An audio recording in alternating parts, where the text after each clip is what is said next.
Here's a man who played a Jew's harp on many an occasion at the Trades Hall, Kevin O'Gorman, our first special guest tonight. Hello, Kevin. Hello, Bruce. How are you? I was just going to ask Phil if his father ever played Out of the Blue Gums on a Jew's harp. Oh, you Blue Dusk, you've got a wonderful memory, Kevin. And my first memory of you as a young Peters Powell was going, not to Nicholas Hall, but prior to that, to the Assembly Hall, where you would perform on stage with Archie. Well, as a matter of fact, when Bruce started at KZ, he didn't know this, but I envied him because of the fact that he must have had access at one time or another to Mal Vercoe's Ginger, because Terry Deer was the compere, and related to Bruce, of course, was the compere of the show. I was very, disappointed to hear that 3AW had moved was moving, because of the fact that I remember years and years ago being, fascinated by ventriloquism. A friend of mine, John Hellier, made a ventriloquist doll for me, and we wrote in for an invitation to see Mal Vercoe and Ginger at 3AW in the big auditorium there. And we went in, and I was absolutely fascinated, having listened to him on the radio all that time, and said, there's the actual man, and there's the radio studio. It was so exciting, and goodness knows what, I vowed and declared I was going to be in radio then. Well, you see, a vent act on radio today would be laughable, wouldn't it, Kevin? Well, a lot of people have said that to me, but I don't agree, because, let's face it, radio is voices. And one voice, two voices, it doesn't matter. You've got the ventriloquist and the doll. All right, one man is doing the two voices. But, the Amos and Andy show and all those shows in America and so forth were basically two people. But they were two voices, weren't they, Yeah. Even though he was not displaying the art of ventriloquism. He was simply saying, here's some jokes done by ventriloquist and the dummy. And for the benefit... It was a ventriloquist thing like Clifford Guest used to do at the Tivoli, where you had the man on the roof coming down the stairs and all that sort of thing. That would be a different thing altogether. And, of course, you're playing to a live studio audience, too, aren't you? Exactly. Well, so you got your taste of show business by watching Mal Vercoe and Ginger and your fascination with that act. How did you then transpire to get into radio? Well, actually, I did ventriloquism for a long time before I was at the Palais and various other places and so forth. And then I went to Leslie Ross at 3UZ for an audition as a ventriloquist, and I was on the show there for quite some time, chins up with Leslie Ross and John McMahon and the whole lot of them. And then later on in the Oxford show and the various other ones. I did ventriloquism there, but I compared the Oxford show. But when I was doing the ventriloquism, I said to Leslie Ross, I want to be a radio announcer. And he said, but there's only one thing you can do, and that is you've got to go and have voice training somewhere, as you did have to in those days. And he sent me along to a lady named Catherine Wheelart in Collins Street to do voice production, and that took about, I suppose, 6 to 12 months. And she advised that I go and do plays at the National Theatre. I went and auditioned for Bill Carr and did various plays, Merchant of Venice, Shakespeare and modern comedy and the rest of it. And it was when I was doing an audition for a radio play with Morris West, who is now a very famous author. His latest book is Lazarus, as a matter of fact, which I'm reading at the moment. But Morris West had a studio in Johnson Street in Collingwood, and up on the first floor, just above the chemist shop there. And he used to have radio actors in there, and I went in to audition. And the funny part about it was, the script that he gave me to audition, he didn't know that I was a ventriloquist. He'd never heard of me. And he said, this is a story, it might be a tough one, but it's a story about a ventriloquist who goes mad and starts talking to his ventriloquist dummy. How amazing. 2 roles, and of course he was absolutely amazed. Yes. So anyway, when I was there doing plays with the various people, the Patricia Kennedys and the Douglas Kellys and the Dick Davies and all the rest of them, the word came around that 3KZ were looking for a breakfast announcer because Pat Hodgins was leaving and going to South Australia. And I went around and I did the audition for Lewis Bennett. And Tomato and Management got the job and went into the breakfast session. So what year are we talking about, Kevin? Because it seemed to me that Kevin O'Gorman was always a part of the Brighter Broadcasting Service. I thought that too. 1945 was the time I started at KZ. Yes, and of course I well recall some of the wonderful programs you had in your own right, like Crosby by Request every afternoon at 4:30. And they used to do a morning show for Norman's Corner Stores. And there was a time, and it might have been an anniversary show, where you and Norman Swain got together and sang a couple of song and dance men. Do you remember doing that? Ah, yeah. Well, actually, I did that with Bob Horsfall. Right. Horsfall and I did that because of the fact that we had Penny Serenade on 3KZ at the time. John Best yes. sharing. And the announcers all they had to get together, and all they didn't get together, but I mean they sang songs individually, and the people sent in votes. That's right. Ron Atherwood did. There's a lighthouse shines across the bay. Across the bay. And I think Norman Sway might have done Shortland Bread. He did. Norman Banks did Partly Why Did Mur, and Bob and I did a couple of song and dance men, which Bing Crosby and Fred Astaire had recorded in Holiday Inn. At least we were in the show Holiday Inn, and we did a couple of song and dance men. And I also recorded When Irish Eyes Are Smiling. One of the best cuttings I've ever got from a newspaper was the Radio Times on one occasion, when in Penny Serenade, I got more votes than Crosby, and it had in the headline, O'Gorman tops Crosby in popular vocalists poll. I'll bet there's a few copies of that been kept over the years. Oh, pardon? I'll bet a few copies of that have been kept over the years. Of course, don't forget Bruce Mansfield also won Penny Serenade at one time. Oh, that's right, you did too. Yes, I have that cup at home, 1964. Have you really? Yes, I have. I didn't win at that time. Norman Banks beat me. Tell me, Pardon? the days that I remember at KZ, I was turntable operator for the Big Sound, which was a brand new idea from the States at 2 o'clock every afternoon with you. That's right, 2 o'clock. And then there was Housewife's Opinion. Do you remember that? Yeah, Mother's Opinion. Mother's Opinion. Well, Mother's Opinion, yes. We used to go out to the various mothers' clubs, and we'd go to the home of the secretary or whatever it was. They would have about 4 of them there. And the people would write in questions about, my son Johnny bites his fingernails, what can I do about it? And the 4 mothers would be there, and they'd say, well, in my experience, you do this, that, and the other thing. And it was sort of like the pre-runner to Talkback Radio. Oh, it was. Yes, it was. It was that style of thing. But of course, I was absolutely, when I first started at KZ in 45, I was absolutely overawed. I mean, there were all these famous people who were there, and I'd never done any announcing in my life. I mean, there was Norman Banks, there was Eddie Barmer, Norman Swain, Ron Atherwood, there was Lewis Bennett, John Best, Alan Grant, Betty Raymond, Pat Hodgins, and they were all these huge stars that I'd been, it'd be like sort of dropping the average person into Hollywood today. Yeah. And looking around saying, my God, look at all these, big stars. How am I going to compete with this? Well, did they make it tough for you? Did you have to serve an initiation, an apprenticeship? No. They were very helpful. Betty Raymond Pat Hodgins was marvellous. He was absolutely marvellous to me and gave me all the assistance in the world. Now, Eddie Barmer did wonderful things for me. You're not just a performer. I mean, you worked on the executive level at 3KZ for many years in promotion and that type of activity. I don't want you to necessarily say, the good old days, they'll never come back, or they were terrific those days, not the same today. And we know, of course, it's different radio. The population is different, it's younger and whatever. What would you say are the great benefits of radio in 1991? What do you see as being the great achievements that we've made? I think the probably one of the best things is the one that's overlooked, and that is company. I remember I was in hospital some years ago. I had an operation, and after I came out of this sort of thing, it was the first time I'd ever been in hospital. Never had I been in hospital in my life.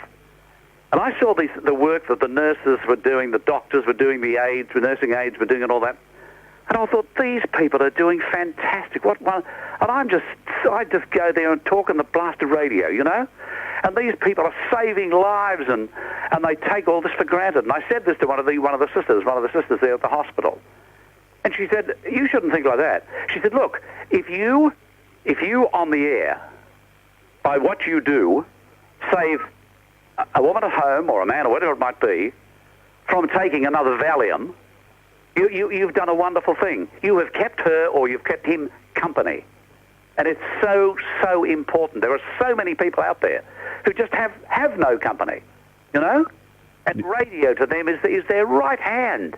All right, television is popular and all that sort of thing, but good heavens above. As they said in New York years and years ago when television first started, somebody said, if you heard a report that Martians had landed in New York, what would you do? And they said, I'd turn on the radio to find out whether it was true or not. Radio is a terribly, terribly important thing for people. It always has been. And I also think it is one of the greatest advertising mediums ever. You can imagine a person sitting in a car, where the old saying of wherever you go is radio, there's radio, is true. Wherever you see a guy is driving along in a car, for argument's sake, or all the ladies driving along in the car, and you hear a radio thing saying, the guy in the air says, how's the upholstery in your car? Doesn't look too good. Have a look. It looks pretty shabby, doesn't it? What do you think of that? I mean, you've got a captive audience there all the time, and you're speaking to individuals. You're not speaking to millions of people. You're speaking to an individual person. And as an advertising medium, I think it is magnificent. Looking at the radio structure of Melbourne today, Kevin O'Gorman, our special guest at the moment, we have a plethora of music stations. Every FM station is playing music, most of them on the AM band. So you've got music and you have talk with 3AW. It to me seems a little top-heavy, Kevin. Well, it may be, but I suppose when you come to think of it, over the years, the most popular programs have been the music programs. I mean, all of us grow up in different eras. Well, just before you go on, I mean, I'll just correct you there. I mean, Neil Mitchell is number 1 between 9 and 12. So this is now, but I'm talking about over the years in the history of radio. You've turned the radio on to hear music as a company. You've heard to hear the music or to hear the news or to hear whatever the case may be. Now, talk radio is comparatively new. In the history of radio, it's comparatively new. Yes, I agree with that. And also, the thing is, I think that you can have, say, a dozen or more music stations. But if that whole thing changed and you had the majority of talk stations, you'd be getting the sameness. Because they're all after the same kind of thing. They're all after the news headlines. Everybody wants to talk to the victim of the accident, or they want to talk to Bob Hawke, or they want to talk to Dr. Houston, or whoever it might be. And you'd get this much the same thing all the time. Wherefore, you can get a combination of talk and music. You can get all music, or you can get talk. I think that has a lot to do with it. Right. Kevin, does it frustrate you that radio and television today is generally a young person's game? And I ask you the question because, to my mind, you still have a very youthful approach to life and you still have a very young voice. Would you still like to be a part of the action? Oh, I don't know. I have been asked. I don't know. I don't know about that. I find that very difficult to answer. I mean, it's a part of my life, that is gone. I like doing various things. I go out and do a lot of talks and that sort of thing on radio. I like doing that sort of thing. Whether I'd like to do something, I don't know. And somebody said, "This is what we want you to do. Will you do it?" It's all very well to say, would you like to get back on that? I basically don't think so. I think it's a part of your life that you've. I spent some time recently. We were up at Corowa. And we met Maggie Fitzgibbon, who you'll remember. Maggie Fitzgibbon was one of the top artists, in Britain.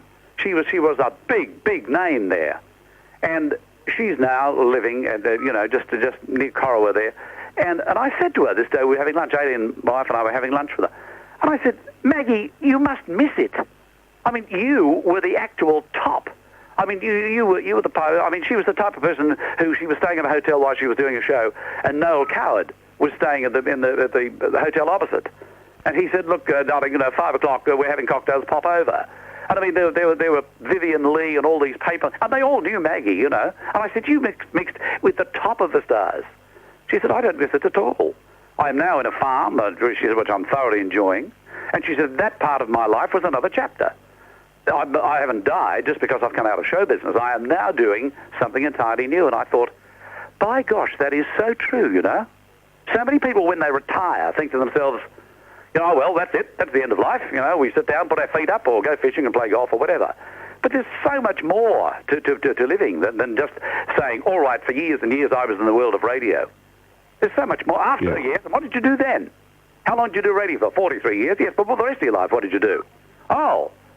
I didn't do much at all, really. I mean, you see this every day. Yeah. I mean, there are people who have retired and they're out walking and they're playing golf and they're swimming and, it's a different lifestyle altogether now. Yeah. They don't just put their feet up anymore, and thank God they don't. Yes, Kevin, speaking of stars, would I be right in thinking that when I joined KZ, you were doing Voice of the Voyager? It was just the tail end of that. Pardon? It was just the tail end of Voice of the Voyager? Yes, I did. I did that for a number of years. Kevin, we've talked about a lot of people who, also fronted the television camera through the years, like, Les Heil and Bob Cornish and Norman Banks. Most people in radio at some time have had a stab at television, but I can't recall ever having seen Kevin O'Gorman on TV. And if that's true, why not? Well, I did a few commercials on television. I did a few things on IMT when Graham was there, and I think the answer to that is, as I say to people, I was a Depression kid. I mean, I grew up through the years of the Depression. And the thing that is rammed home to you all the time when you're a child of that era is get a job and hang on to it. Because of the fact that I saw so many people. I'm seeing a repeat of it now. People say we've got a recession. Rubbish, we've got a depression. People that are out of work, your personal friends that you know are out of work. And I think that sort of thing was in the back of my mind all the time. And I thought, when I first saw television here, I'll never forget it, I thought, this is the most exciting thing. This is fantastic. Look at what you can do. Just imagine doing commercials and all that. But after a while, well, we used to go down to Macrae and have holidays each year, the family. And we used to take a TV week down there. TV week, it had just started then. And we would leave it at the place. The following year, we would go down and we'd take the current TV week down with us. And I was amazed at the people who were not there. The people who were there when we were at Macrae last year, the people who were not there at that time. I think Bing Crosby summed it up very well. Somebody said, what do you think of Pat Boone, this new singer that's on now? He said, he's very good, but he's doing too much television. And he said, well, come on, he's only doing half an hour a week. Bing said, well, that's too much. He said, even at the peak of my career, he said, I only make one, at the most, 2 movies a year. He said, people can listen to you for 30 years, but once they see you, the aura has gone. They either love you or they hate you. There's a lot in that. If they hate you, you're gone. Yes. Finished. Very interesting, Kevin. Hang on the back of my mind. Interesting observations.